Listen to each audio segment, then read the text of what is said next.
আমরা এরা লয়ে যেতেছে, অথচ আজকে এতটা 2-3 বছর আমরা কোনো ভাড়াই পাইনি। দখল এরা এদের মতো করে এরা খাইতেছে। আর আমাদের সমিতির লোকজনের কোনো খোঁজখবর নাই এদের। আমাদের সমিতির যারা আছে ফেরদৌস ভাই, শিবন ভাই, কারো কোনো খোঁজখবর নাই। এই সমস্যাটা হচ্ছে কত 5 আগস্টের পর থেকে, তাই তো? হ্যাঁ হ্যাঁ, 5 আগস্টের পর থেকে। যারা দখল করে রাখছে তাদের নাম কি?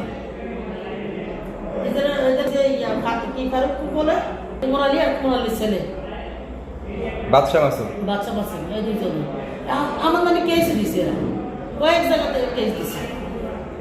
এদের কাছে যাওয়ার পরে এরা বলতেছে যে না, আমরা কাগজপত্র এদের কাছে, আমাদের কাগজপত্র তো আমরা সমিতির সাথে বুঝি। এখন আমাদের সমিতির লোকজন কই?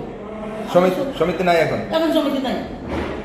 তাহলে আমরা হয়রানি হইতেছি না? আমাদের যে এতটা লোকেরা হয়রানি করতেছে। পুলিশ কি বলে? পুলিশ তো এদের কাছ থেকে টাকা পেয়েছে। পুলিশ কি বলবে? পুলিশ তো এদের কাছ থেকে, এরা তো টাকা খাওয়াই পুলিশের করে রাখছে।